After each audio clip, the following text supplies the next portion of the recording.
What's up? What's going on? Salute, salute, salute to everybody, man. It is the homie, Mainman Mademan in the building. Y'all know how I get down. We talking boxing, man. What's up, fam? Salute to everybody, man. Once again, it's on. Salute to everyone that catches this live, and salute to everybody that catches this on the playback, man. You know what I'm talking about? It's Friday night. So you know what that means. It's our time now, man. What's up, fam? I am here, man. This is the postponed show that we were supposed to do yesterday, fam. My bad, man. You know, the main thing had to become the main thing, but I'm here. You know what I'm saying? I'm even here a little later than I wanted to be on today because I know it's Friday night, and I know most folks, if you're smart, you getting the wife out the way tonight. You know what I'm saying? You're showing her a good time. You're sitting there watching that movie. You all cuddled up, bunned up, because tomorrow night, ain't nobody trying to hear nothing. You know what I'm saying? So, of course, I'm sure if you a smart guy, you're getting it out the way tonight. You know what I'm talking about? Because tomorrow we got to fight, man. And we're going to do a full-fledged breakdown, full-fledged prediction of Canelo Saunders all day. I'll be right in front of y'all in a minute, man. I want to say salute to everybody sliding on up in this joint. Coach Kennedy in the building. What's up, man? Marcus Hayes. Salute to you, Marcus Hayes. Mike Ryan, my main man. What's up, man? What's going on, man? We about to be breaking this all the way down tonight, y'all. You know what I'm saying? So, let me get this webcam on. Hold on one second. Let me get in front of y'all. Let me forget if we got a lot to get through for us with this fight tonight, man. I got so much on the boards. Hold on, man. Let me find my webcam. Oh, there I am.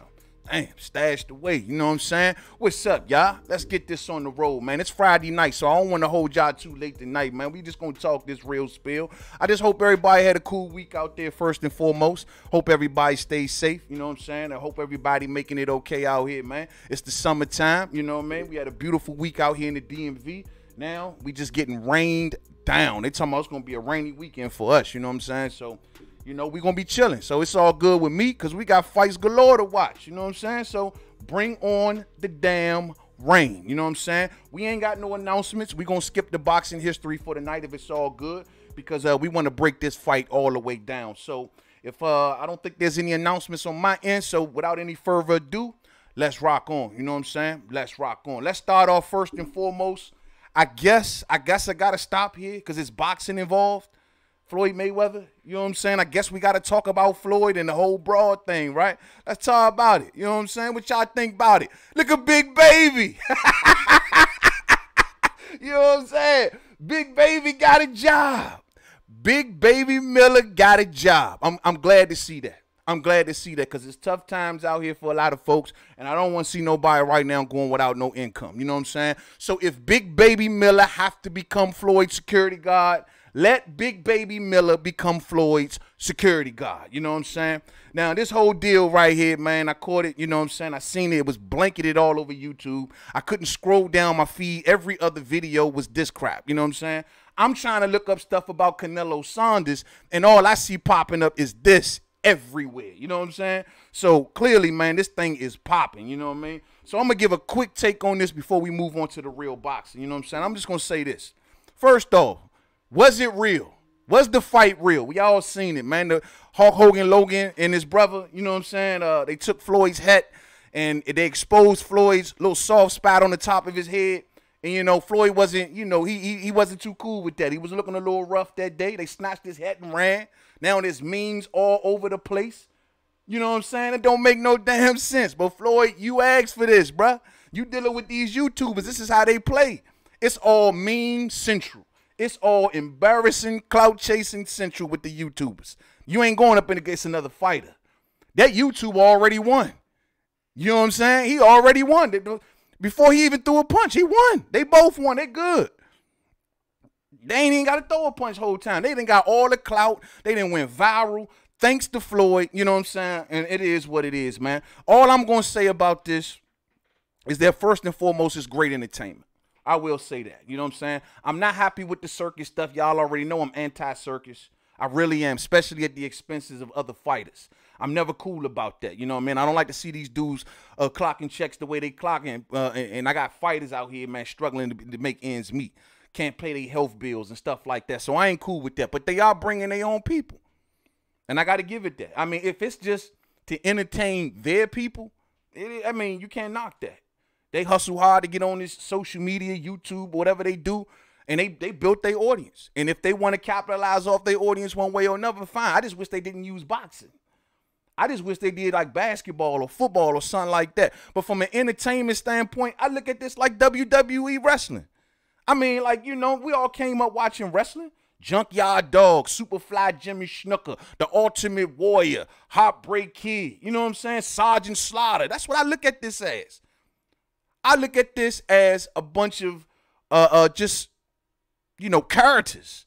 A bunch of characters. And they all about to sit down and rob the bank.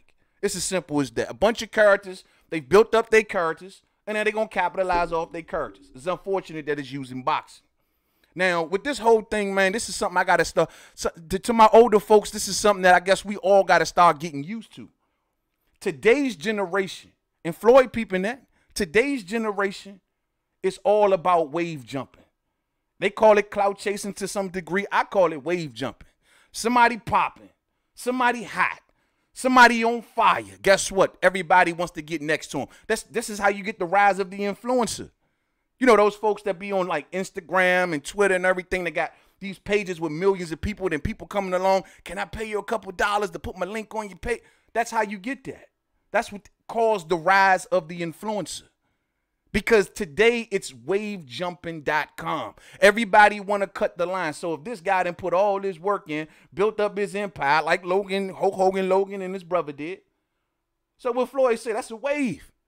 Oh, I'm jumping on it. They popping, I can make some money with that. So he's wave jump. My thing is I come from the school of create your own damn wave. That's just me though. You know what I'm saying? I come from the school. I look at Floyd and I say, Floyd, you don't need the Logan Hogans. You know what I'm saying? You could do this with Adrian Bronner. You could do this on your own wave. But in today's society, with the youngsters and all that, it's all about wave jumping. Everybody want to get next to somebody that's hot instead of getting hot themselves. You feel me? That's never the school that I subscribe from.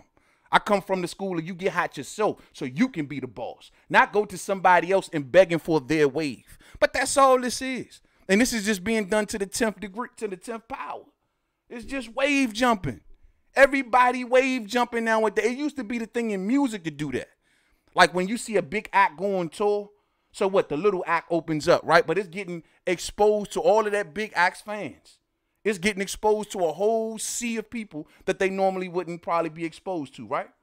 I remember watching a documentary about Aerosmith, the rock group, Aerosmith and Run DMC. Remember they did the Walk This Way thing, the whole rock and rap thing? Where that brought Aerosmith back. They jumped on Run DMC's wave. And they did the whole King of Rock and, you know, the whole rock rap thing, and it took off. It was big. But they were fading away. They had to jump on Runs and DMCs in them wave to get them back into the spotlight. And it worked. They always did stuff like this in music. But now it's on every level of society, it seems like now. Social media, YouTube, everywhere. Everybody wave jumping. New rapper come out. Instead of a rapper like, you know, I remember when 50 Cent was beefing with his whole little G-Unit crew, right? Because he was telling them, I want y'all to do something on your own. Y'all shouldn't always have to stand next to me. I want you to walk over there and get the same attention on your own. But instead, today's society, it's a wave jump. So Floyd, when I look at Floyd and I say, dog, you are supposed to be TBE. The greatest boxer supposedly that ever laced them up, right? Entertainment, Mr. Villain. Mr. Villain. But Mr. Villain don't even want to ride his own damn wave. And that's what y'all get to me. That's what something I can't comprehend too much in today's society. You feel me? Imagine what Floyd and Adrian Bronner would do. What would that do? What would that do? Now people say, yo, man, you think this joint staged? Or you think this was the real deal? Here's my deal. I don't know what to believe. All I can say is it's genius. You know what I'm saying? Because this shit got the presses pressing. It went viral. It took off. It took on a whole atmosphere of its own. I even hear that the other Paul brother making money off the little got your hat catchphrase or something like that. So it was genius. I don't know if this was staged or not, but it was genius. It looked, honestly, the way Floyd reacted, I'm going to say that this was improvised. I think it was improvised. I think Floyd had every intention on running into them and talking this little smack and getting all, you know, like they wanted to do like with the Conor McGregor thing. I think that was the whole intention. But I think it got improvised. I think when they did that little moment right there, Floyd wasn't expecting it. Because look at his headline, bro. Like he got that joint painted on a little bit. You know what I'm saying? Like it don't even look right. His beard don't even look right. You know what I'm saying? Especially without the head, it look worse. Look at Big Baby. Big Baby getting a check. You know what I'm saying? But at the end of the day, I just think it was improvised. I just think that was just something that just kind of went off the cuff and they just went along with it. And at the end of the day, ching, ching. Ching, ching. I got Robbie Brown in the building. You know what I'm saying? Hey, man, y'all ain't even. Y'all ain't even trying to talk about this. Y'all ain't even trying to talk about this. Fam, what's up? Y'all ain't feeling the circus? Look, at least we all can be happy that Big Baby Miller has a job. He ain't out here doing something crazy for no money. Big Baby back on the scene. If anything make this look fake, it's the fact that Big Baby was there.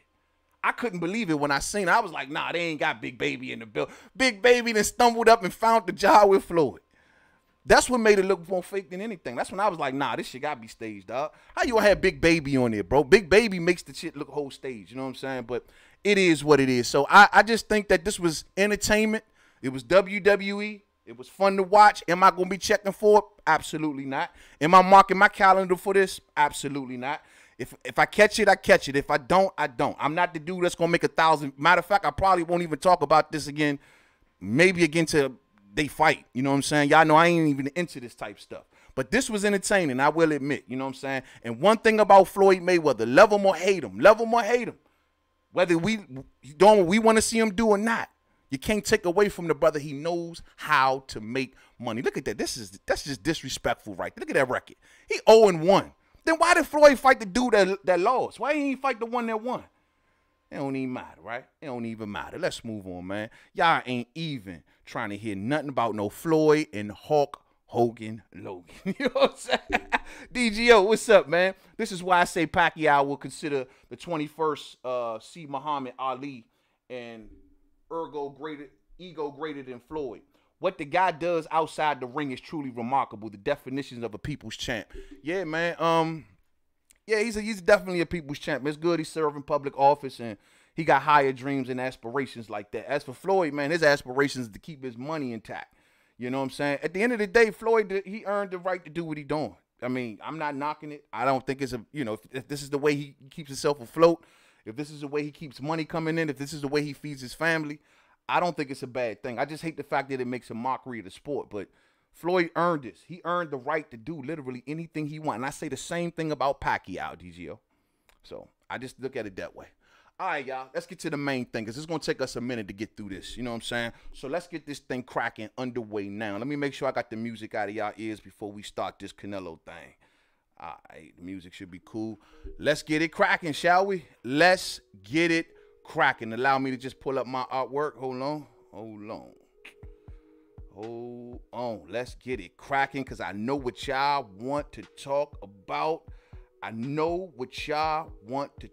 about. So we're going to do this in sections because I'm going to give a full-fledged prediction, full-fledged breakdown of this whole situation.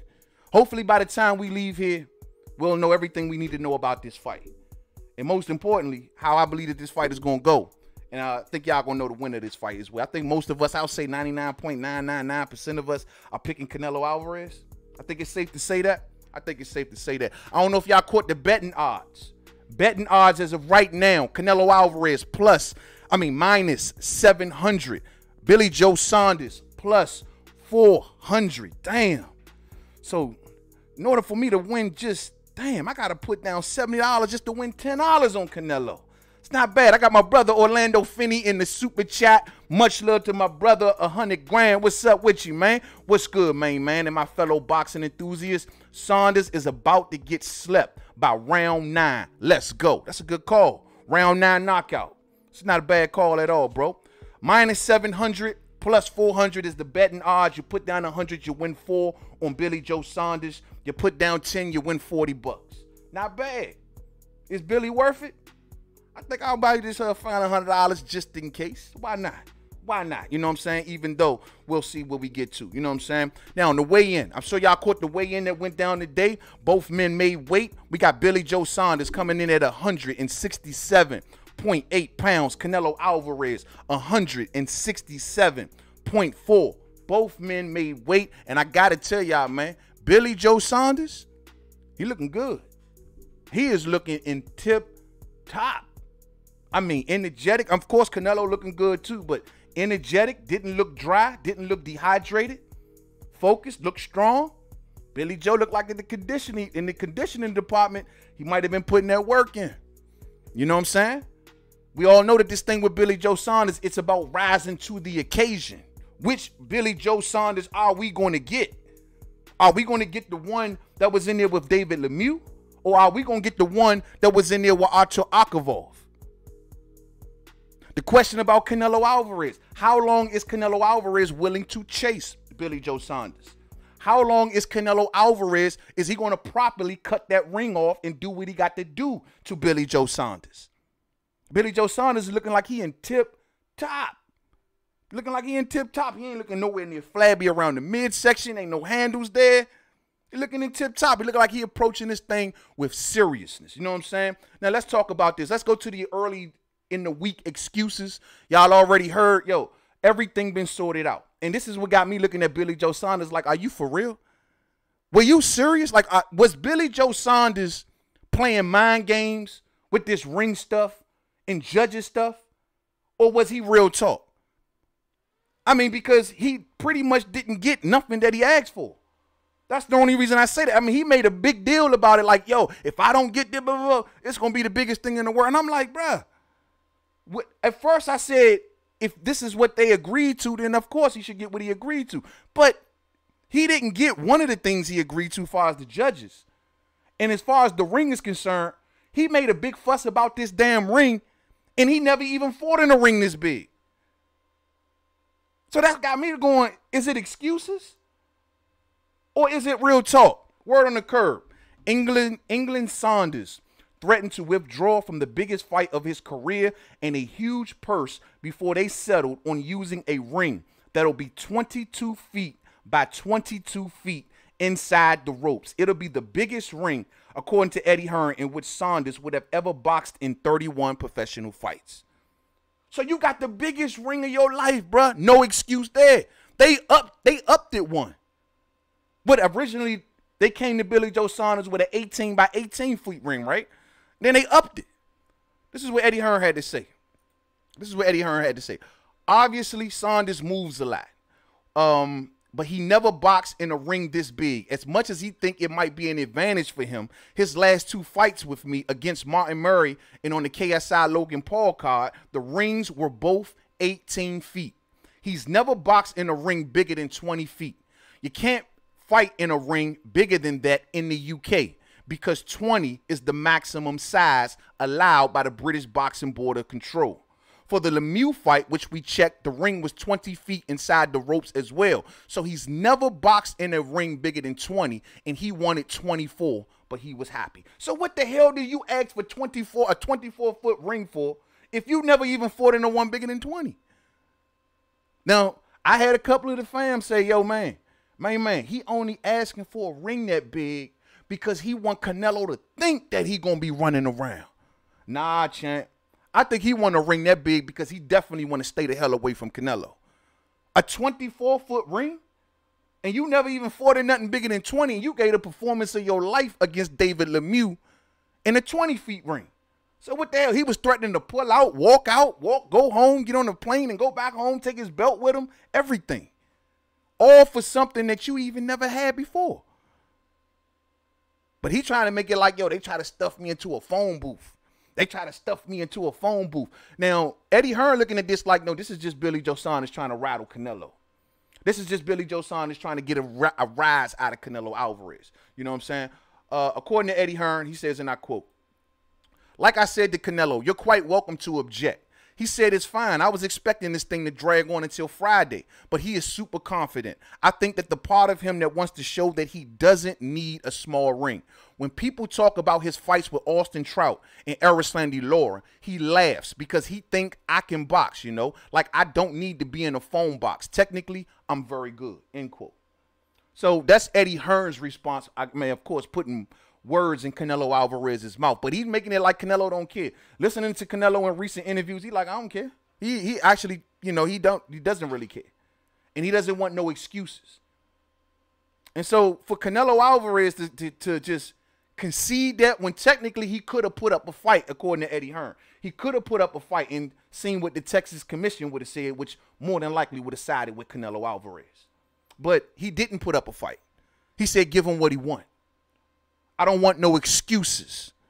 I don't want Billy running around here with no excuses. He's never fought in the ring that's 22 feet. So if he come with any excuses after the fight, it's bogus. You got a 22-foot ring, Billy Joe. Don't bore us to death. Don't run around the ring. Don't make it attract me too much. We are paying pay-per-view money for this. You know what I'm talking about? So, yeah, you got your ring, man. You got your big-ass ring. So I hope he's happy. You know what I'm saying? I hope he's happy. Now, according to Eddie Hearn, he goes on to say, and I quote, I actually commend Canelo for that because it's quite big. A lot of fighters you deal with would go, I'm not bothered by that, but don't be an idiot. I think psychologically it's quite good to say no problem. Let me stop right there. Psychologically, it's quite good to say no problem. I mean, damn the psychologically. If you ain't happy with it, Canelo, you better speak the hell up because ain't nobody going to hear no excuses from your side either. Forget all of that psychologically stuff and trying to appear a certain kind of way to the public. You got 65,000 plus walking up in that stadium. You better make sure you ready to go and everything is the way you want it.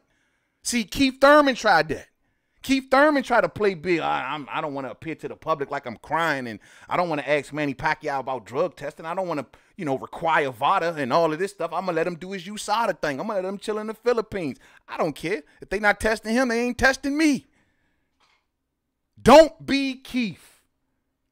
So my thing is, Canelo, yeah, psychologically it do look good. Look like you got balls of steel, bruh. Like you just letting Billy Jie Saunders get this big ring, and it ain't bothering you one bit. Cool. That's cool. But don't make no excuses, bro, if he overly run. I got Renee Box Young in the building. What's up, man? What's going on, man?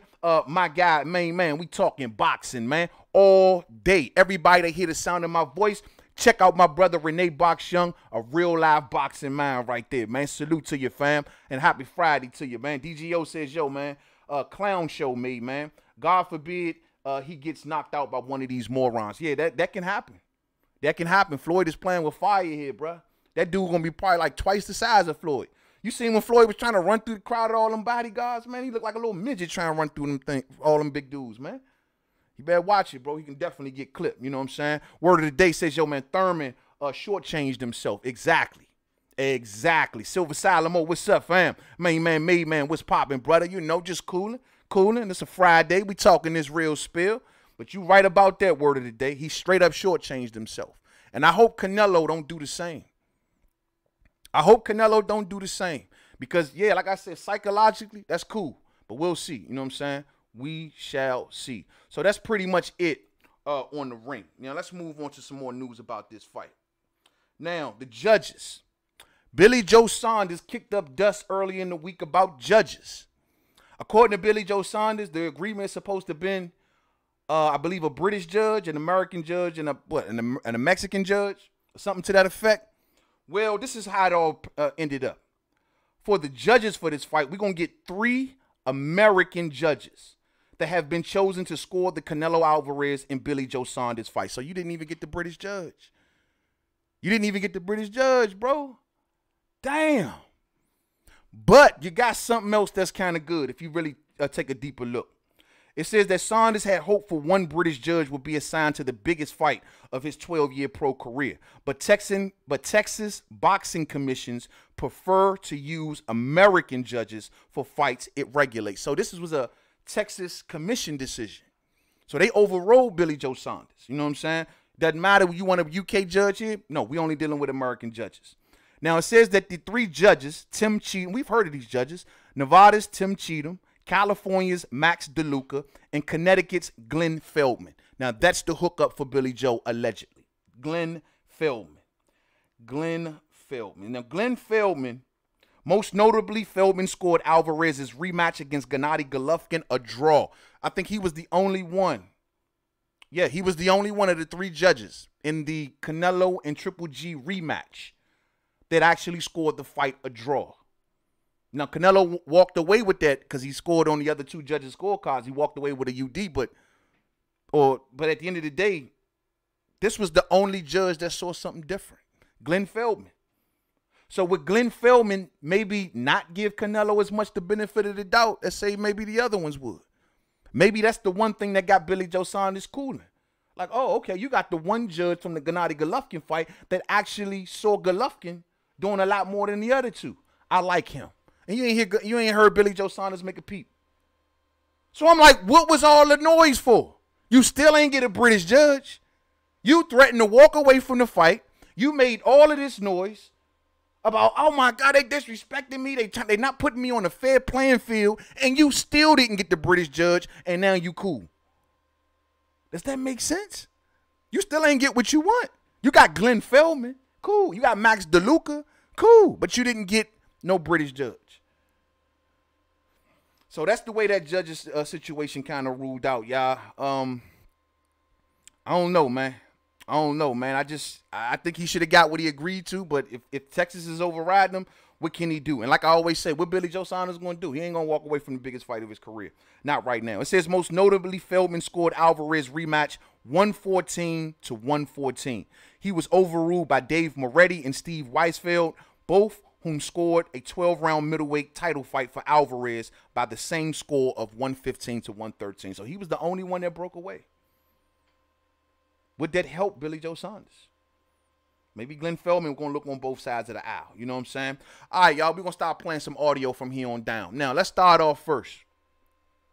Let's start off first with Billy Joe Saunders' father. Watch your ears. Watch your ears. I'm going to pause for a second for those who want earbuds. Watch your ears. Let's listen to Billy Joe Saunders' dad. This is at the press conference. I'm sure most of y'all might have seen it. But let's listen to Billy Joe Saunders' father say exactly what they're looking forward to in this fight. That's, well, there's only one winner, and that's Billy Joe Saunders. You know, and back home, I've been speaking to a lot of people. I know that, you know, the UK's right behind him. There's a lot of gypsy magic in this fight as well. You know, there's a spell being cast. Oh. So, you know, we're definitely going to see something special. He said a spell being cast. Hey, what the heck does that mean, man? See, look, man, I'm not too hip to all of the gypsy lingo, man. Over here, when you start saying spells being cast, first thing that hit my mind was Pacquiao's mom. Like when she was in the audience off the, you know what I'm saying? Hey, what you mean spells are being cast? Canelo better watch it.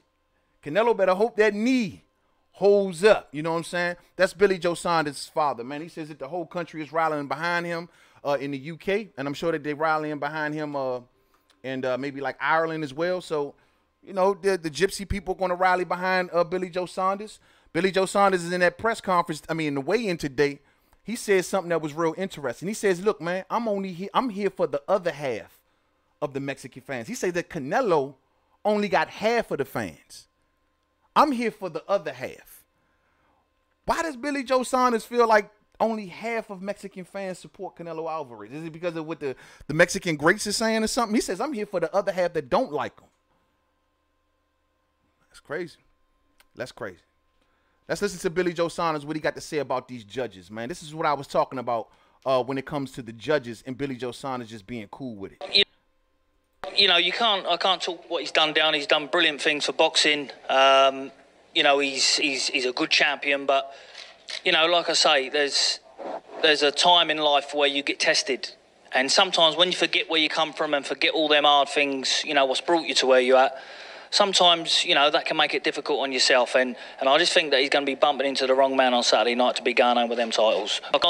As long as I get Fett Trailly, we're very happy with the panel of the judges. You know, very experienced judging. I'm sure it's all going to be fair. I'm looking forward to a very, very good fight, but most definitely the win. So clearly right there, you see no excuses. He good with the judges. He good with the ring. We just all squared that all away. He's good with both. Now, that's cool. He's saying, you know, of course, Canelo Alvarez is this and Canelo Alvarez is that. But he's also running a little mental warfare here. He's saying that Canelo Alvarez is basically trying to say he's out of touch. Like he doesn't be in touch with his people. If you catch the early part of that quote, what he just said just now. He's trying to make it like Canelo don't got his feet to the ground. He's lost touch from where he came from. He ain't about the blood, sweat, and tears no more. You see him at the weigh-in today in pajamas, in silk pajamas. He all about a life of luxury, at least according to Billy Jie Saunders. I don't know, bro. I ain't never seen Canelo slack off in the fights yet. And honestly, he's progressed. He's gotten better. Rich and not. Rich ain't got nothing to do with it. I think Canelo has definitely progressed. It ain't like since he got richer, he's digressed or got worse or stopped learning. No, he's gotten better. I think Billy Jie Saunders, somebody need to tell that man he's gotten a lot better. So let's go to some quotes, man. Let's go to some quotes. Let's go to some quotes. Now, Billy Jie Saunders, he knows that people are going to do their homework on him. And he knows that people are going to go back and look up that Martin Murray fight. And he knows that people are going to go back and look at that fight that he had on the undercard of KSI and Logan Paul. And they're going to look at that and they're going to say, well, this dude is not beating Canelo. Look at this. I love finding answers and I love proving people wrong. I know people will have their say and they will look at my Martin Murray performance, a wide decision win in December, and compare that to the last two fights and go, he has not got a chance in hell. And I can totally agree with people on that. I can relate to that. The performance in December does not have a chance against Alvarez 100%, but that performance won't be there on May 8th for sure. I agree with Billy Jie on that last statement. That ain't Billy Jie. I know, fam, we can easily go back and look up some performances and say, yo, he dragging ass. But I guarantee you I can pull up 4 or 5 performances he looking sharp. It ain't like Billy Jie to come out and give, you know, consecutive slagging performances. You know what I'm saying? He usually kind of get his act together. And I would think for the biggest thing in the world and looking at his conditioning, I think he got his act together for this fight. I don't think we're going to see that version of Billy Jie Saunders that we seen against Martin Murray. Going down the stretch, can't get rid of an old veteran. Power looking questionable and suspect. Gas tank at times looking questionable and suspect. Defense at times looking questionable and suspect. Go to the Artur Akavov fight with the dude that looked like Wolverine. Same thing. It's like, you know, I have seen that a lot in Billy Jie Saunders. And that's why it's so hard to really bet on a dude like him. Because you never know what you're going to get. 1 minute you're going to get this all-star boxer, this dude that can hand speed, coordination, good southpaw, good movement, in condition, everything. Then the next fight looked like, yo, they found him chilling in front of the liquor store. Just pulled him off the street. But I think he motivated for this. I mean, he's going into a ruckus environment. He's going in front of 65,000, 70,000 fans. That's already counting him out before he even steps in the ring. Word on the curb is that he got to knock Canelo out just to get a decision in Texas. So he know what he up against. And he got to be the absolute, very, very best Billy Jie Saunders that we have ever seen. I'm talking no slacking. If we don't get the very best version of Billy Jie Saunders, he loses. And he knows that I can't be that dude that was in there against Martin Murray. I can't be that dude that was in there against Artur Akavov. I got to be the dude that was in there with David Lemieux in the 20-foot ring, giving the performance of my career, looking flawless in his own, in Lemieux's backyard. That's what you got to look like, bruh. That's what you got to look like. You know what I'm saying? That's what you got to look like. Now, I want to, this is a little interesting for me right here. First off, let me just get some vocals in from Eddie Reynoso, the trainer of Canelo Alvarez. this is something real interesting we about to talk about with Reynoso, man. Hold on, let me get it.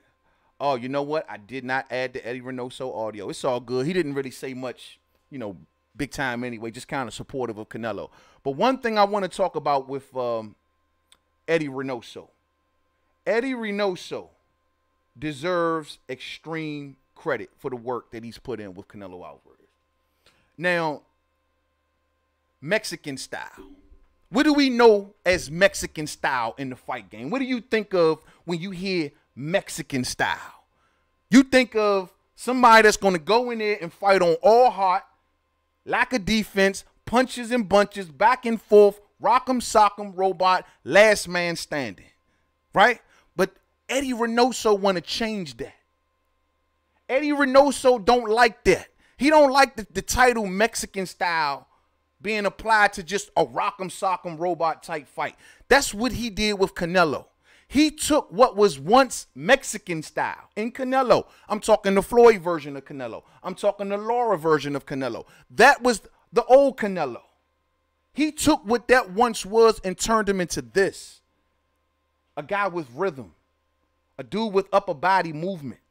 A dude with head movement. A dude with countering ability. Now, he can't do nothing about Canelo's stamina. That's got to be on Canelo. But far as the tools that's needed to be added to your game, Eddie Reynoso did that. Eddie Reynoso says, and I quote, look, Mexican style is counterpunching, scoring combinations, and finishing with hooks. You have to be technical. I believe Mexican school of boxing is the most complete out there because it teaches you defensive tactics and offensive tactics. Those who say that the Mexican school is all about punching and attacking, that's not Mexican style. That's the Mexican race, always willing to die on the line, end quote. So Eddie Reynoso, he's given a whole nother definition to what boxing fans to perceive as Mexican style. And his example, his guinea pig, if you will, is Canelo Alverez. And that's just the facts of the matter. You know what I'm saying? I actually agree with that. I actually agree with that. You know what I'm saying? Hit that thumbs up for the homie, man. Thumbs up for the homie. Wow. Gems by Reynoso, say Renee Box Jr. He dropping gems on that. I got to give him to him, man. He definitely dropping gems on that. You know what I'm saying? So Reynoso is like, look, man, I've given Canelo. He is not the typical, you know, what you think you're going to see in there. He ain't Jotacito Lopez. He ain't Julio Cesar Chavez Jr. He's a dude that you think you're going in there with a typical Mexican if you want. This ain't the same dude that Floyd fought. It's not, fam. It's not the same dude that Floyd has fought. You know what I'm saying? It's not the same dude at all. Let me see if I got any quotes from Canelo. I believe I do. Now, listen to Canelo. He could tell you better than I can. This is what Canelo had to say about it. He's a great fighter. He has a lot of abilities, and he's also a southpaw, but I'm not the same fighter of 6 or 7 years ago, and this Saturday I will show that. That's a translator speaking for Canelo Alvarez. It went kind of fast. We'll run it back one more time. He's a great fighter. He has a lot of abilities, and he's also a southpaw, but I'm not the same fighter of 6 or 7 years ago, and this Saturday I will show that. He's not the same fighter. He's progressed. And this is what I'm saying. When Billy Jie Saunders try to run around and say, oh, he's out of touch, and I don't think he's training the same. I don't think that he what does he say? Forget where he came from type talk. When you think about that, remember you fighting a fighter that's progressed and has yet to show degression, in my opinion. You know what I'm saying? And that's something I think we all need to remember. Billy Jie Saunders, about pressure and who got the pressure on him. This is Billy Jie. I think myself that you know, I've been up against the crowds before. You know, I've travelled as an amateur to Olympic Games at 18. There's no bigger pressure come on someone's shoulders when they're stepping in front of millions of people there. So, like I say, there's added pressure coming for both of us for this fight because none of us don't want to go home the loser. But at the end of the day, you know, the Mexican people half like him, half don't. So hopefully the half that don't like him will be supporting the old gypsy boy. And we'll get it rocking and rolling. So this is for all the gypsies back home, for everyone in the UK, everybody, and plus everybody here. Half the Mexicans, this is for as well. So get behind me. Second time he just said that. There it is right there. Half of the Mexicans get behind me. That's the second time that I heard him say that. I heard him say that today at the weigh-in. All of the other half of the Mexicans get behind me. That's what he hoping to win. If Billy Jie Saunders walks out of Texas somehow, some way a victor, he walks away with the literal keys to boxing. A humongous New Mexican fan base. All the belts. Beating Canelo Alverez. Eddie Hearn couldn't be more happy to fly him back to the UK with the quickness. He walks away with the keys of boxing. What you gonna do, Billy Jie? What you gonna do? Billy Jie says he's planning for the upset. I have been playing this out in my head, and I have been dreaming this since I was a little boy fighting in the front room. I've dreamed of this since I've been fighting since 5 or 6 years old. This will be the biggest upset in boxing history, I believe, and certainly for the last 20 years. Damn, those some bold words. We hear you, Billy Jie. Do you got the tools to get the job done? Let's get to styles, fam. Let's get to the styles of these fighters, and let's see if we compare these two. Do they got the tools? Let's start with Billy Jie first. Let's start with Billy Jie first. Now, Billy Jie Saunders. When you look at him fight, you'll know that he likes boring fights. Billy Jie Saunders is not up for the high-paced fights. He wants to do a chess match. If he can do a chess match, you in Billy Jie Saunders' world. To me, Billy Jie Saunders loves boring fights. Fast hands, likes to move, but he does slow down as the fight progresses. You know what I'm saying? He's usually, his conditioning is always called into question, and how hard did he work into training camp? He likes to move. You know what I'm saying? But he never really fully moves for an entire fight. I don't even think he'll move as nearly as much as Laura did. Remember, Laura ran, I mean, I ain't gonna say ran, but Laura moved a hell of a lot in the second half of their fight. A hell of a lot. I don't know if Laura thought he had enough rounds in the bank, but he overly ran in the second half of that Canelo fight. I don't see Billy Jie Saunders running nearly that much. Maybe 5, 6 rounds before he's forced to start to have to defend himself and start to get into that thing where he likes to do. He likes to tangle you up on the inside. He's not that big of an inside fighter. So if Billy Jie Saunders, he is going to slow down. His power to me is not a sure thing at 68. Looking at how much punches he put on Martin Murray, couldn't get him gone. And I get it. Martin Murray's been there. He's tough. Blah, blah, blah, blah. He's a veteran. Blah, blah, blah. That's Martin Murray. And Billy Jie put a lot of leather on him. Since he's been up to 68, has he even got a stoppage? Or did he stop the guy, or did he fought for the title? I forgot. You know what I'm saying? But to me, his power is still looking questionable at 68. And against an elite fighter like a Canelo Alverez, where Billy's going to be a little bit nervous, he's going to be moving. I don't think he's going to be sitting down much on them punches. At least, especially not in the first half. You know what I'm saying? Especially. So his power to me, he's got to prove it to me that his power is worth something. He's never been the most powerful knockout artist type fighter. He's always been more of a twinkle toes boxer. But at the end of the day, at 68, that power is not looking like a sure thing for the smaller man in Canelo to be coming up. You know what I'm saying? So I don't know. Fast jab, very good jab, very fast jab, and very good straight left hand. You know what I'm saying? Times it very well. Times it very well. Not a big inside fighter. Likes to smother inside more than anything. If the tactic of Billy Jie Saunders, if Canelo makes it to the inside, Billy Jie is not going to look to slug much. And if his leg's not working for him at that moment, Billy Joe's next instinct is to smother. Billy Jie is a smotherer. When he on the inside, he looking to grab you. He'll look to take that step to the inside of your chest to keep the punches from getting full extended. Billy is a smother. Where Canelo is an inside good body puncher, that ain't Billy Jie Saunders. Billy Jie is not going to be hanging much on the inside with Canelo Alvarez because that's not his strength. It's just not. You know what I'm saying? And Billy Jie Saunders, like we said earlier, he gives very unpredictable performances. We can sit here till the cows come home and say what exactly Billy Jie Saunders is going to do.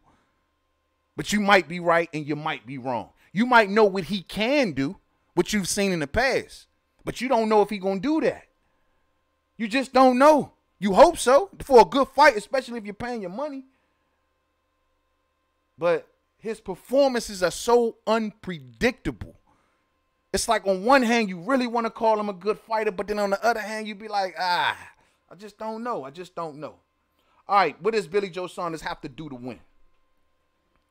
What I believe that Billy Jie Saunders have to do to defeat Canelo Alverez, A, he has to have great fitness going into this fight. Conditioning, which I've already kind of gave him credit for, hopefully not premature, but I've already kind of gave him some credit for that. He has to be in great tip-top shape because he's going to have to move as much as he can early in this fight. Canelo Alverez already knows that the toughest part of this fight is going to be the first half. He even said it tonight in his interviews. The toughest part of this fight is going to be the first half. Billy Jie Saunders should have want that first half to be extended as far as that fight can go. I mean, Billy, you got to be moving for at least 6. At least 6. You got to at least be, you got to be doing it fluidly, I believe, for at least 6 to try to grab at least 4 of them rounds.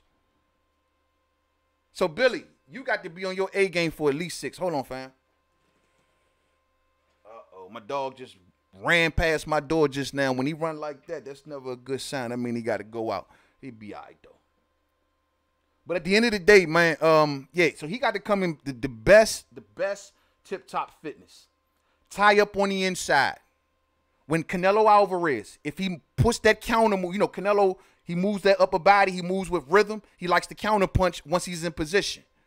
If Canelo makes it to your inside, do not allow him to lay combination punches on your body. Canelo throws a devastating lead-off left hook to the body. That's what he loves to throw.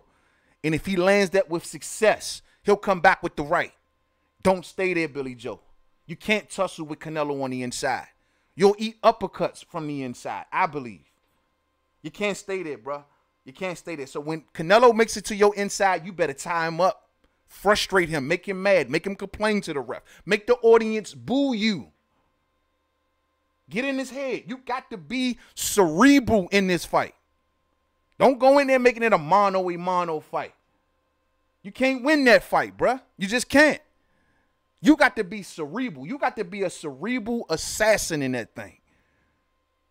Moving, frustrating him, tying him up all the time, not letting him get off, constantly overly moving. If they start booing you, who cares?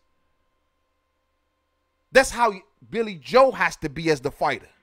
He has to be moving and be cerebral and frustrate Canelo as much as possible. Like he attempted to do in this build-up and get under Canelo's skin with this ring stuff and all these judges and all that.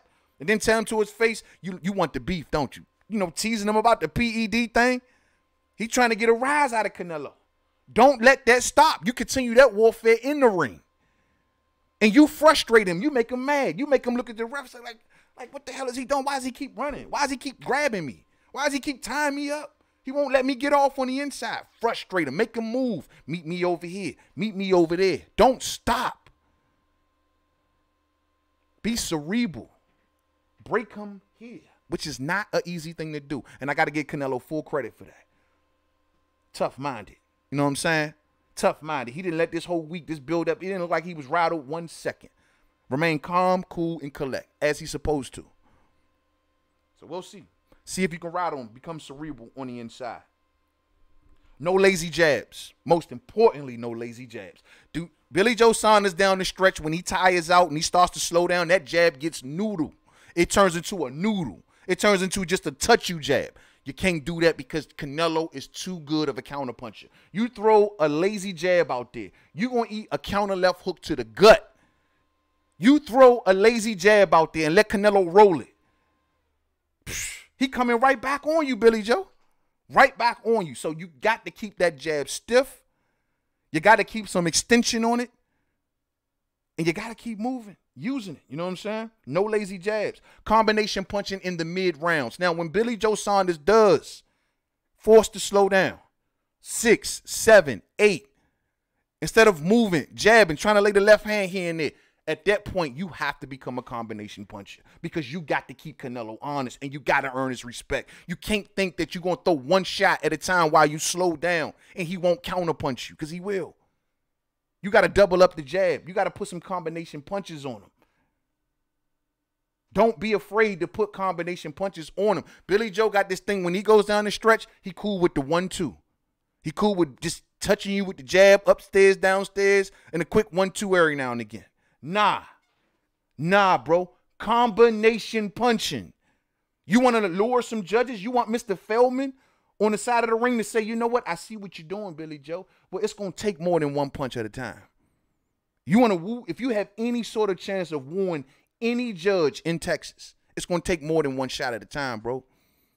And it's going to take some pepper on some of your shots. You're going to have to make Canelo honest. You're going to have to earn his respect.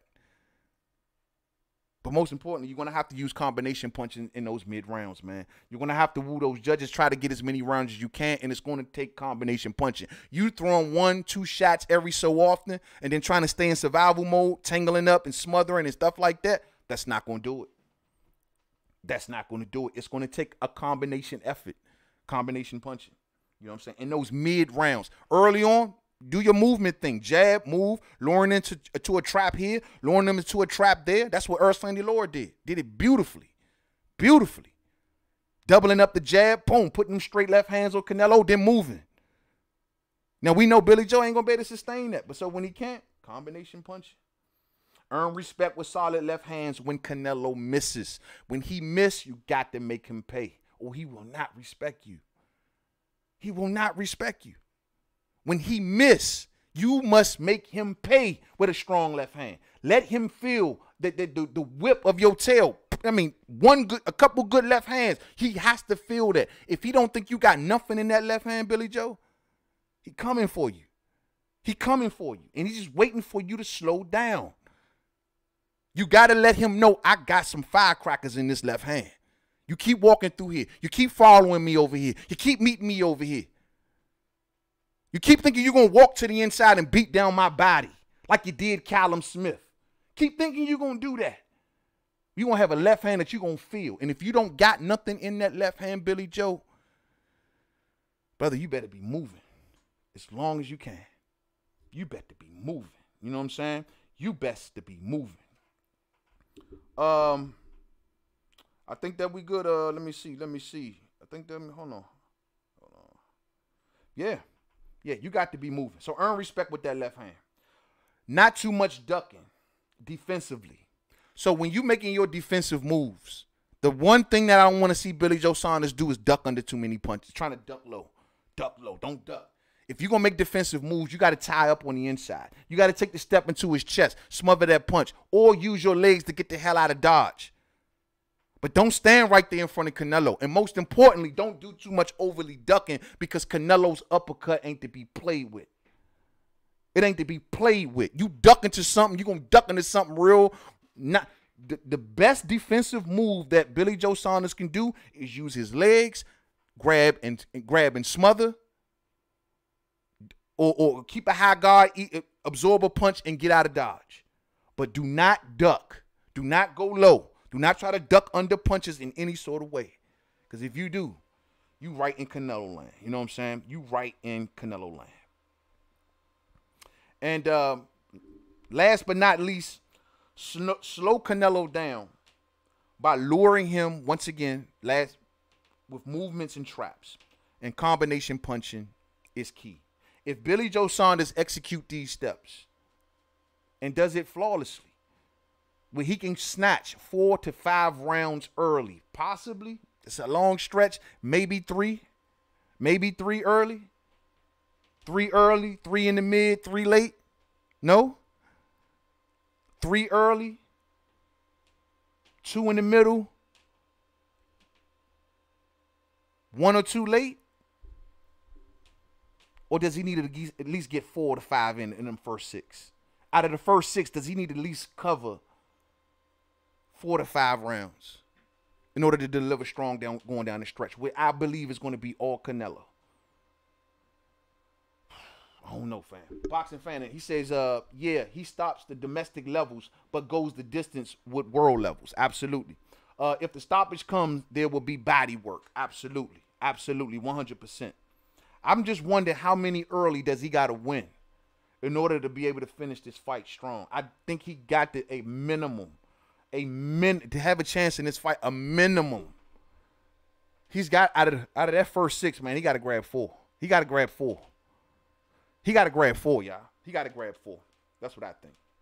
And I think one more thing that cosmetically, if Billy Jie Saunders is smart, he go back and take a look at Kell Brook versus Showtime Shawn Porter and think of something similar to that effect. Now let's move on over to Canelo Alverez, man. Canelo Alverez. Canelo. Now, like I told y'all earlier, man, I think that Canelo has definitely improved over time. The schooling that Floyd Mayweather gave him improved this kid. The schooling, to a certain degree, that Erislandy Lara, and when I say schooling, meaning that he walked away from that fight learning something, making an adjustment in his career to become a better fighter because of these fights. Floyd and Lara. You go back and watch those fights, it's like I'm looking at a totally different fighter. Canelo was stiff as a board. Canelo had piss poor skills, if you ask me, at cutting the ring off. Stiff as a board. Upper body movement barely even moved. He followed Floyd everywhere that he went. He was just lured into a trap here, lured into a trap there. He didn't meet you at a point. You know how cutting the ring off is supposed to go. If this guy's going this way, I'm not going to sit there and go like this with this guy, right? We're not going to follow each other in front of each other like that. It's, you're going here, I'll be here to meet you there. You're going here, I'll go here to meet you there. What Canelo did was literally follow fighters. And what he would hope to do is, like I said earlier, lunging a left hook to the body to try to get you to go back the other way and then come back with a right hand. That was his famous thing.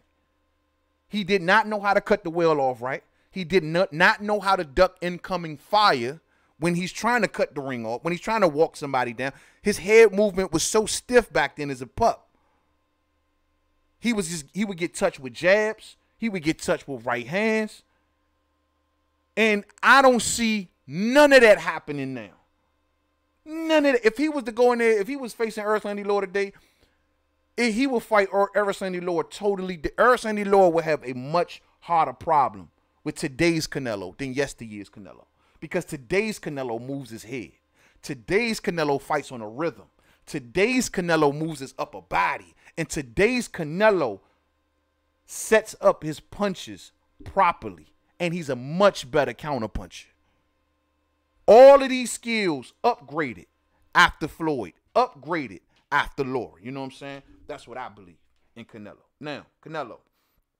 Now, Reynoso, like I told y'all earlier, he wanted to change Mexican style, and Canelo was the project. Canelo, what Reynoso has instilled into Canelo Alvarez, which you see him now passing on to like Andy Ruiz and other fighters, I'm sure, that be in that gym, that rhythm, that movement, teaching Andy how to move and how to slip punches properly, how to ride punches properly, how to, once you make that move, how you're right in position for the counter punch. All of these things came from Reynoso to Canelo, and Canelo is now spreading it around the gym. This new version of Mexican style. Well, Canelo is the prototype. He's supposedly the prototype. Look at Oscar Valdez. These are the prototypes of this stuff. He's a much better fighter. Much better fighter. He moves much better with rhythm, man. Not nearly as flat-footed as he was when he was younger. Not nowhere near as flat-footed as he was when he was younger. Moves his head and upper body much better counter-puncher. Rides punches much better. Turns that head, gives that one extra movement once he kind of gets that head tucked into his shoulder to ride that punch. Perfected. Perfected that. Perfected it. A much, much better fighter, y'all. Much, much better fighter. Now, in order for Canelo Alvarez to pull out the victory against Billy Jie, first and foremost, don't waste energy. No unnecessary movement. Fighting more, because Canelo Alvarez, this is one bit of unknown that we ain't seen from Canelo since he was younger. And that is him fighting so consecutive. Back-to-back training camps. Don't know what this took out of Canelo. We know Canelo had a knee issue at once upon a time. We ain't been seeing that knee issue pop up in his last fight or so, but there's an issue there. And Canelo's been, like I said, back-to-back training camps. When he approached this fight, don't be doing too much extra moving. Let Billy Jie Saunders wear himself down. You just continue to meet him at them points. Put that body work, put that money in the bank, and keep on pushing. And you let Billy Jie Saunders do all the extra moving. You let Billy Jie Saunders do all of the extra stuff. Running here, running there, needing a 25-foot ring or whatever the case. You let him do all that. You make your movements subtle. Subtle. I'll be over there. Okay, you going over there? I'm going to be over there in a minute. I'll meet you there. I'll meet you here. And when I get there, I'm going to the guts. Let Billy Jie Saunders flick a jab out there. Make the move, counterpunch. Do it all over again. You know what I'm saying? Do it all over again. Use head movement and upper body to put yourself in position to counter. So if Billy Jie Saunders flings a straight left hand out there, Canelo moves his head, get out of the way. Canelo is great with moving his upper body to be in places to properly come right back on you. You stay there. Move that upper body. When Billy Jie Saunders fling a jab out there, make him pay. If it's lazy, definitely make him pay. Definitely make him pay. I think Canelo plays possum early. He plays it slow. He plays it real calm, real chill, just doing the minimal, putting enough money in the bank, in the body department, letting Billy Jie Saunders exude so much energy. I think that by the time we get to rounds 5 or 6, Canelo starts to kick it in gear a little bit more. That's when he steps it up. I think that's the plan. I don't think that he really wants to tussle too much with Billy Joe's hand speed early on in the fight. I think he sees that as a small issue. You know what I'm saying? And I know that's on his mind. Body attack early and double up the shots. If Billy Jie Saunders opens the door and lets you in his house, take full advantage. Kick over the furniture, spit in the fish tank, smack the dog, leg drop the cat, the whole 9. Make a wreck up in that joint. Get as much off in the inside on Billy Joe as possible, because all that money in the bank gonna count. All that money in the bank gonna count. All of it. You know what I'm saying? Body attack early. Expecting for Canelo to double up the shots. Now, like I told y'all, Canelo used to do this thing. If you go back and watch the Lower fight, he just kept on attempting to throw that left hook downstairs to get Lower to go to the opposite way. And he does this in a lot of fights. Throw that left hook downstairs, just lunge it. Now he doesn't do it that way no more. What Canelo does, he'll throw a jab out there and then move to go downstairs. You know what I'm saying? He'll flick something upstairs and then get you to move them hands and then go downstairs. He's not always looking to lead off with that left hook to the body no more, like he used to. It's a jab first, then the left hook. Use it. So mix him up on the inside. Mix that left hook up upstairs and downstairs as well. Keep the pace constant and patient. Constant but patient. Stay there on him. Enough for him to move. Stay there and keep meeting him at them points. Putting that body work on him. But keep it constant and at your pace. Don't overdo it. Don't underdo it. Canelo got to hit that sweet spot in them first 4 rounds. He can't exert too much energy. The worst thing in the world would be for a depleted Canelo going down the stretch in the championship rounds. Because Billy Joe may be depleted, but if Canelo can't capitalize, that's going to be a problem. Canelo is going to have to pace himself in those first 4 to 5 rounds before he look to kick it into second gear. You know what I'm saying? Before he's looking to kick it into second gear.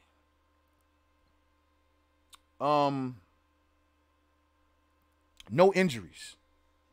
No injuries. Most importantly, Canelo got to get through this fight with no injuries. If that knee gives at any portion in the early part or throughout this fight, that's going to be a problem.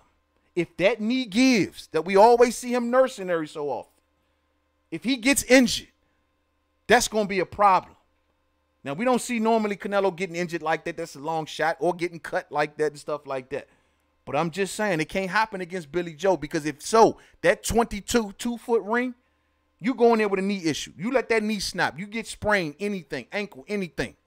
Well, Billy Jie Saunders is going to take advantage of every centimeter of that 22-foot ring if you get injured. So try to keep the injuries down. The worst thing for Canelo is to get an injury, especially an injury to his legs. Same thing for Billy Jie Saunders. And counter with the uppercut. Once Billy Jie Saunders, in the later rounds, if he slowed down, if Canelo did the right things, put enough work on him, counter-punched him well, made him honest, made him hesitant to throw at this point in the fight, you start countering him upstairs with uppercuts. I think the uppercut is the punch that hurts Billy Joe. Some people think it's going to be the left hook to the body. No. I think it's going to be the uppercut. I think the uppercut is going to be key going down the stretch. I think that's the punch that do it. Some people say the right hand. I think it's going to be the uppercut. It's going to be the uppercut. Watch. It's going to be the uppercut. All right. I believe that if Canelo Alverez does those things, he'll win the fight. Prediction time. Let's get to the prediction. Full-fledged prediction right here. This is how I think and I feel that this fight is going to play out. I think that Canelo Alvarez loses early due to the hand speed difference. I do think the first 6 rounds, Billy Joe would grab at least 3 to 4 of those rounds. And that's, I'm giving him credit. I think he grabs 3 to 4 of those first 6. 3 to 4. That puts him right there, maybe on the cusp. Maybe 3. I'll say 3. I'll say Billy Joe Saunders comes out blazing early, takes Canelo a couple rounds to download and process, to get the timing down, to get the hand speed down. I give it 3 rounds. And then I got Canelo coming on in 3. For the next 2 to 3 rounds, Canelo got his timing down. Canelo is starting to walk Billy Joe down a lot more easier. He's closing the gap. The jab ain't is as stiff coming from Billy Joe, and Canelo is having success. Rounds 4 through 7. I see Canelo doing his thing. We picking up in round 7. I think by round 7 that Canelo's body attack is becoming much more successful at this point. I think Billy Joe Saunders is starting to slow down. I think Billy Joe Saunders catches a second win. Digs deep, determination, determined not to lose his world title, to lose everything that he fought for. I think at this point in the fight, it hits Billy Joe in round 7, round 8. I can't go like this. Nah. And he bosses up and he gets back on this game. But that makes Billy Joe Saunders take more chances. That lets Billy Joe Saunders take more risks. Billy Joe Saunders is listening to the roar of the crowd, thinking about the judges in the back of his head, thinking that he might have just lost the last 2 or 3 rounds, and he starts to get that second win, and he starts to take more chances because he can't go like that. By round 8.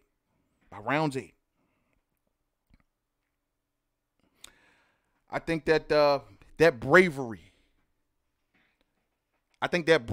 right there in the second win is what gets Billy Joe Saunders hurt.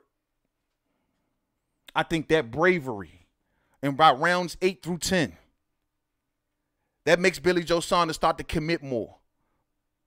But he's not going to be doing nearly as much damage to Canelo due to the body attack from Canelo Alvarez, weighing down Billy Joe Saunders, and he's not going to be able to get out of the way of counterpunching nearly as easy.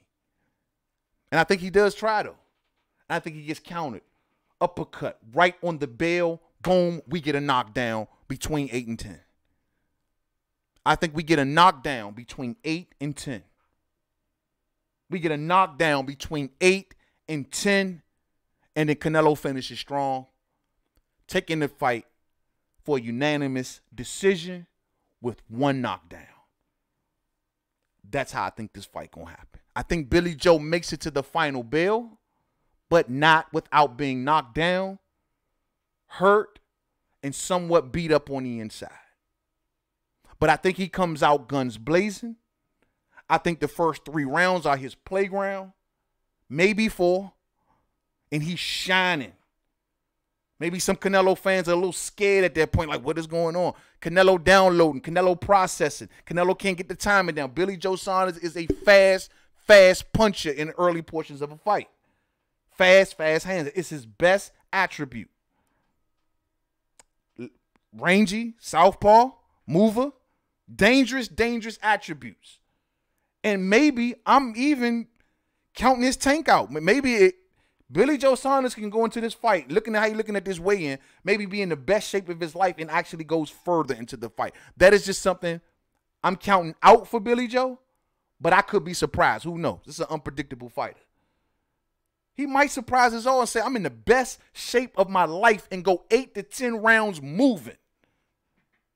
Don't see it. I don't see it. Not without Canelo getting that timing down. Not with Canelo's counterpunching. Not with Canelo's getting much better at cutting off the ring. I don't really see it.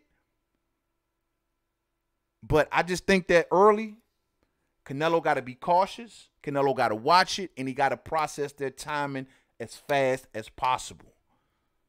And he got to start letting them counterpunches fly by round 4. But I think Canelo Alvarez takes this. He defeats Billy Joe Saunders by unanimous decision.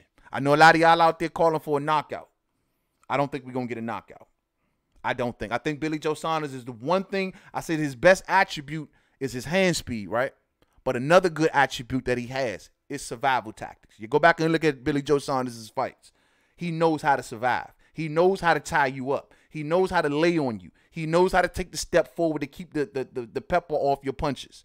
That's something he does very well. And I think going down the stretch, his survival tactics keep him to see the final bell. You know what I'm saying? And that's how I think we get into this fight. I got D-Ray in the building. What's up, fam? I see you. I see you. Ray Bans. What's up, fam? What's up, Ray Bans, man? My man right there. Long time no see, Ray Bans. Salute to you, man. Salute to you. Viva Mexico all day, man. I see you. I see you. I see you. Yeah, man. Campo Media says it depends on how mad Canelo is. Canelo can't go in there operating off emotion, bro. He can't be mad. Emotion ain't gonna win it in this fight. You let Billy Jie Saunders see that you're mad, and he in your head, he living there rent free, and he got you mad. Oh, he gonna just play on that. That's why I say he got to go into this fight being cerebral. Anything that he sees that's frustrating Canelo, if Canelo shows any bit of frustration, if Canelo shows any bit of anger, Billy Jie Saunders needs to keep doing what he doing.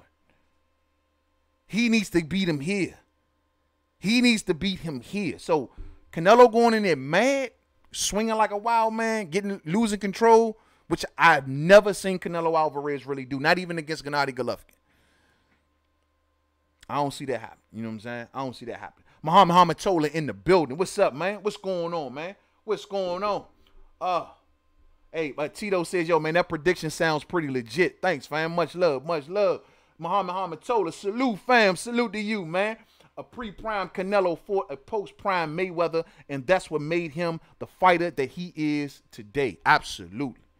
See, that's the good thing about when you lose to such a experienced veteran like that. You walk away learning something, and you walk away becoming a much better fighter. I always say, and I heard Canelo come out and correct the record, where he's like, look, man, it's no disrespect towards Floyd when I say that I will beat him in his prime and so on and so forth. He's saying, no. It's no disrespect at all. He's saying, he's always said, I've learned a lot from Floyd. He taught me a lot that night. I realized Canelo went home that night and looked at himself in the mirror and says, I thought I was the best fighter in the world, but damn, I ain't the best fighter in the world. But that's something you got to learn. At 20, was he 22 years old when he did that? 22 years old?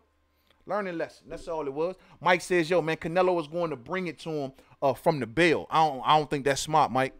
He better not, unless he just perceiving Billy Jie to be weak. Unless he perceives Billy Jie can't take nothing he can bring. But I don't think that should be the way to go, champ. If he come out like that, full of steam and trying to hunt Billy Jie, man, Billy Jie is fast at that point. He's going to move. His legs going to be working. I just don't think that's a smart way to go. I think he need to pace himself, break Billy Jie Saunders down to the body first, and then the head. You know what I'm saying? Stop the legs of Billy Jie Saunders, and then slow down his hands. You know what I'm saying? That's how you got to do it. Yeah, man. Jeff says, yo, man, I'm juiced for this weekend, man. All day, man. Everybody should be, man. We got boxing back, man. We got boxing back. I got Canelo by stoppage. And in impressive fashion, says Muhammad Tola, he will control the fight from the jump. So you think it's going to be a whitewash? Hey, bro, I hope not, man. If that's the case, Billy Jie Saunders is going to go home, I mean, head hung low. At least he want to go home if he loses with his head hung high. Like, yeah, I gave the best effort I could. Don't go in that thing, man, and just looking like trash, bro. I mean, this is your moment. Look, man, this is your moment. Every fighter gets this moment in their career. The moment where you get elevated to the top floor. This is your moment, bro. You better, man, you better fight the best fight of your life. You better fight the best fight of your life. Later rounds, Canelo is going heavy and isn't going to let Billy Jie try to steal the late rounds. Yeah, I mean, because I think Billy Jie is definitely going to get a second win. I think I'm thinking about round 8. I think what he does in those early rounds, he's going to need to take some time off. And that's what Canelo really going to come on at. But by round 8, Billy Jie going to be looking to stand his ground again and to get his second win and maybe try to put some fast punches on Canelo. But Canelo got to keep it coming and keep bringing it strong, just like you said, and make Billy Jie pay every time he miss. Make a move. You know what I'm saying? Muhammad told us, says, I love the atmosphere and anticipation that come with big fights like this one here. Me too, man. Hey, man, I miss this feeling, fam. I miss this feeling, man. This is what we need in the sport. Nights like this, man. More of them. And we got so many potential fights that we can get nights like this all the damn time. Hit that thumbs up for me, fam. Hit that thumbs up for the homie. You know what I'm saying? Ray Band say, sorry, brother. Not been on here. Busy with work and kids, but much love. Man, much love to you too, Ray Bands. I totally understand, bro. But just to see you here and to see that you're good, man, hey, that's all that matters to me, for real. You know what I'm saying? And that's most importantly, man. All day, man. Ray Bands been rolling with me. You know what I'm saying? Word of the day says, yo, man, I don't think that Canelo is rattled. You don't think that Canelo is rattled? Me either. Canelo got balls of steel, man. And like they said, Eddie Hearn was saying, for him to not take the Billy Jie Saunders situation and go all crazy with it, it do kind of sort of speak volumes, but don't shortchange yourself. Greg E. Hill in that super chat, my man, 100 grand right there, man. What's up with you, Greg? You ready for this fight, fam? I already know you ready, man. Salute, and we'll catch the playback, brother. Okay, all day, fam. Thank you for sliding on through, man. We just, we broke this fight all the way down to the molecule, you know what I'm saying? And I think that at the end of the day, Canelo Alverez is going to be pursuing this title. He's going to be victorious. He's going to grab this belt, and he's going to turn to Caleb Plant and say, you next. You next. You last on the list. Canelo is looking to make history. I can't knock that. You know what I'm saying? First undisputed champion at 168 pounds. I don't think he's going to be able to become, but then again, y'all gave me some hell about that when I was like, yo, who going to make it first, Jose Ramirez or Canelo Alvarez? And y'all was like, yo, Jose Ramirez ain't from Mexico. He ain't from Mexico. He's from California or somebody. Y'all just kept flooding me down with that. So I guess y'all still see Canelo Alvarez going to be the first Mexican fighter to become undisputed. Totally undisputed in the 4-belt era if he gets it. You know what I'm saying? But either way, it's history. I know a lot of folks be running around be like, yo, it's a weak list of champions and weak list of champions. Cool. It still ain't easy to do. What he doing ain't easy to do. Getting through Caleb Plant, Billy Jie Saunders, and Callum Smith, Avni Yildirim, but Billy Jie Saunders and Caleb Plant, those are formidable opponents. Damn. That just hit me like a ton of bricks. Avni Yildirim and Callum Smith.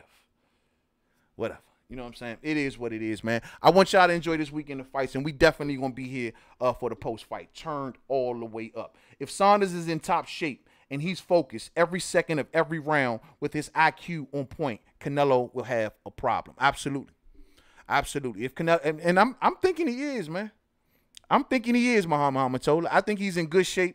Looking at him at that weigh-in, he, like I said, he didn't look dry. He didn't run for no bottles of water. You know, he looked like he didn't have no flab at all really hanging off him. Looked like he was ready to go. This is honestly the best that I've seen Billy Jie Saunders look in quite some time. And there's no excuses. All excuses for this fight, if any exists, is buried. There are no excuses. So we'll see. We'll see.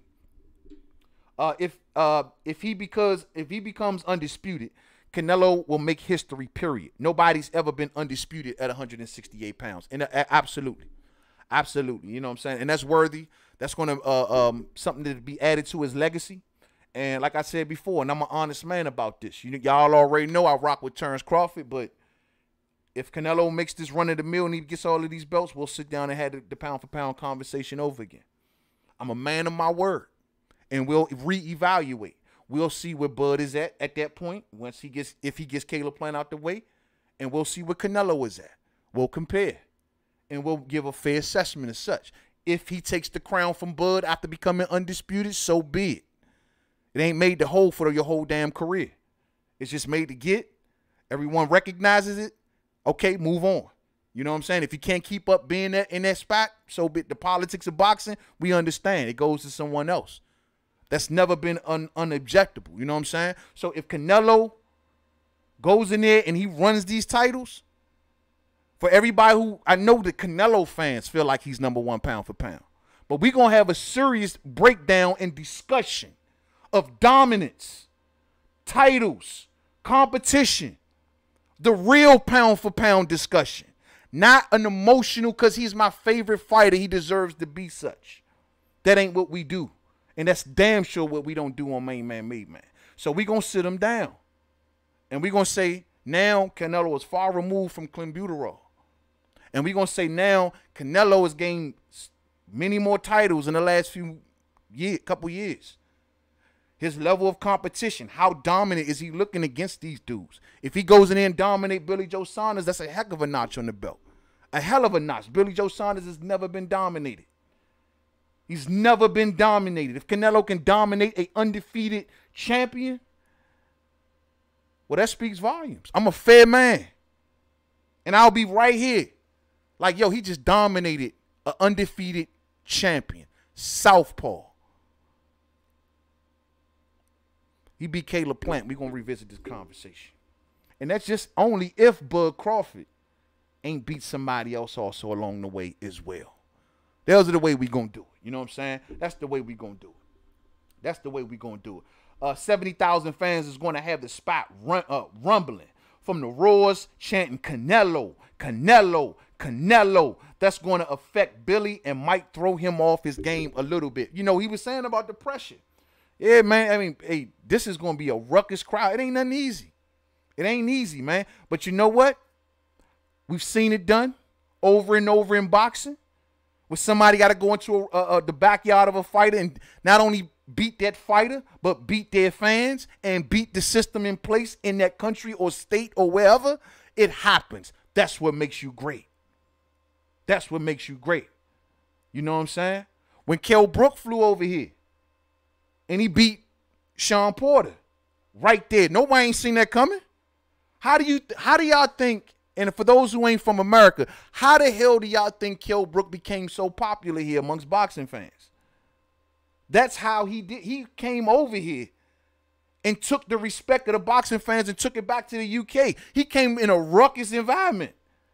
And he blew us all the way like, what the?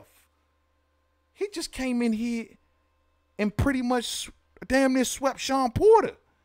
At that point, we ain't never seen nothing like that. He come over here with a clean 1-2. Grabbing, holding, grabbing, holding. The second he free up, 1-2. Boom, grab him again. We like, yo, I don't care what it. That was the cleanest we've ever seen Sean Porter been beat. And he took our respect. That's what it is right there. That's what it is right there. And that's what Billy got to do. So we not going to cry for Billy. We're not going to feel bad that he's going to be facing these ruckus fans. And I hope everybody in the building is drunk. I hope everybody is turned up, having the time of their life. I hope when Billy is walking to the ring, he got to go through booze, bottles, everything. I hope y'all turned up down there in Texas. Don't be letting Billy walk up in there into a quiet building. I need y'all in Texas. I need y'all in Texas making the ground shake. So when Billy walk up in there, he know, I'm in America, Jack. And I'm facing one of the biggest stars over here. God damn, how am I going to pull this out? I don't even want Billy being able to hear himself think. I need everybody turned all the way up down there in Texas. And if Billy go in there and get that job done, amazing. Amazing. This is what boxing is made out of, fam.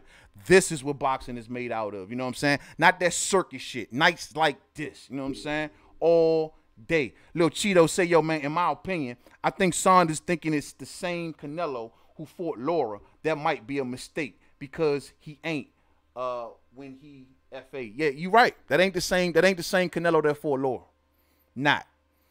Much more fluid, much more rhythm, much better counterpuncher. The whole nine. Much better fighter in general. And I don't think Saunders think that. I think Saunders is thinking that he can snatch enough early to where he can kind of let something go late. I think he felt like he can snatch 4 to 5 early. And that way all he got to do is grab 2 down the stretch. I think he does have that in his head. Now that I will say, I think he does have that. I think he really believes that Canelo's stature and size and length, that he can finesse and box for 5 to 6 and get enough in the bank that all he got to do going down the stretch is grab 2, maybe 3 tops. Now, I do think he think that. You know what I'm saying? I do think he think that. Muhammad told us, say, yo, did Saunders take Canelo hat? Nah, man. He should have. He should have. Why the hell he didn't? That would have just sized things a little bit more since that shit is viral right now. He should have snatched Canelo hat and hauled that. Somebody should have snatched Big Baby's hat. Now, that would have been funny. Somebody should have snatched Big Baby's hat. I got Sir Ken in the building. Salute to the wrenches and salute to the chat and smash the like button, man, all day. Salute to you, fam. And I hope you enjoy the fight too, man. Yes, sir, man. Yes, sir, man. Yes, sir. Chin Smoke, what's up, man? Getting ready. Making the drive in the morning. You going to the fight, Chin Smoke? Making the drive in the morning. That's what's up. If you're going to the fight, man, enjoy yourself, Chin Smoke. Enjoy yourself, man. Turn all the way up, bruh. Enjoy yourself, man. Make sure Billy Jie Saunders is more than welcome up in that building. Man, I wish I can be there, dog. I wish I can be there, man. You know what I'm saying? I'm dying to go to a fight. Y'all don't even know. Man, I went back and did my film study on Canelo and Saunders' last 3 fights. I don't see Saunders winning if it goes to the cards for a lack of punch output.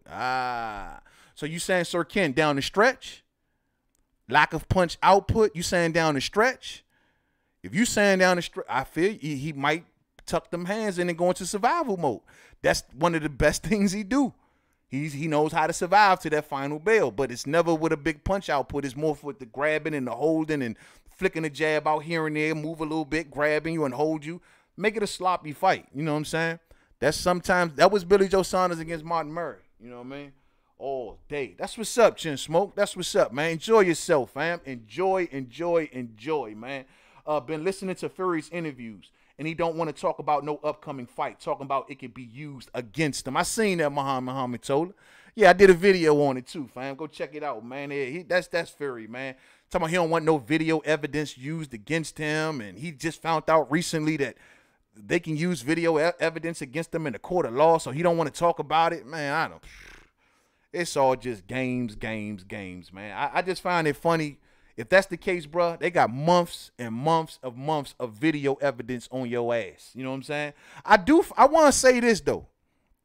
I do find it funny, the newfound change in demeanor from Tyson Fury. Am I the only one noticing this? He cussing more. He the money man now. You know what I'm saying? That type of attitude is used, in my opinion, this is what I think. I think he's trying to use that to appeal to the American fan base. UK, y'all ain't into that. That ain't y'all thing. Y'all ain't into no braggadocious ass type dude. And that wasn't Tyson Fury when he was over there. He trying to appeal to fans over here for whatever reason. I'm just saying. I mean, look at he cussing. He no motherfucking. I mean, he cussing left and right. He dressing in a Versace all the time, trying to look like a big-time baller. Who do y'all think he's trying to appeal to? And for what reason? The last time he came over here trying to appeal to the American fans with the Apollo Creed outfits on and the living in America shorts and gloves on, you know what I'm saying? He was doing that to try to get some fanfare on his side for the Wilder fight. I'm just saying. That's the last time he really pushed up to the American fan base like this. When he thought he was going to go face AJ, the biggest fight for UK, he started saying, forget the American fan base. He started doing his own thing. Went back over there to the UK. So now he's back over here, big baller, shot caller. And y'all don't find that change in demeanor. Y'all don't think that's nothing to be, what is he trying to do? Maybe that's just me. Maybe that's just me. Lil Cheeto says, you seen the Jacobs fight. Jacobs went southpaw for like 2 rounds, and Canelo was catching him. Yeah, he did go southpaw for 2 rounds. I did watch that fight. You're absolutely right. And he was getting counter-punched all throughout that point. You know what I'm saying? Canelo's good with southpaw fighters. He did all right with Laura down the stretch. You know, a lot of people thought he got, like, if you called it for Laura, it had to be by an eyelash. Because the second half of that fight, Laura was making me mad. You know what I'm saying? Even though that's required, and that's something I'm asking for Billy Jie Saunders to do. But damn, it made me mad. You know what I'm saying? I mean, Laura was just moving. He did not want to engage down the stretch like that. He thought he had enough money in the bank. He thought I got a good 7 to 8 in the bank. At this point, he can take him off from. Don't ever fight Canelo Alverez that way. Don't ever fight the cash cow of boxing that way. You get as much as you can get, and you push him as far as you can push him, because the judges, they looking at you side-eyed. The fans, everything he throws, they're going to go crazy. You don't stop. You give as much as you can. And Lord, I thought he had some more in the tank where he could have engaged a little further. He just chose to just constantly keep moving, constantly keep moving. I was like, yo, watching that fight was tough. I forgot how tough it was to watch that fight down the stretch, man. But it was still good to go back down memory lane. I'm about to get up out of here, fam. About to get up out of here. Fury even rocking a Jesus piece. Facts. Facts. He out this junk rocking the golds. He got the necklace. He doing it real Playboy. He doing it real Playboy. Stand up in the Vegas suites. He doing it like Floyd. Next thing you know, Fury gonna be walking around with a wall of bodyguards. Okay. All right. Who you appealing to, bruh? Who you appealing to? Who you really trying to get on your side? Now you can't talk about the fight and you appealing to the American fan base. What's up with that? What's up with that, fam? What's up with that? Muhammad Ahmad says Hearn out here saying that he might announce something regarding AJ versus Fury. I don't see how. You know, I saw that because when I dropped my video, a lot of the UK brethren came through and like, yo, main man, have you heard the podcast that Eddie Hearn had did with Tyson Fury? And I was like, yeah, you know what? I'm going to go watch this because I want to make sure I'm on the side of right with this.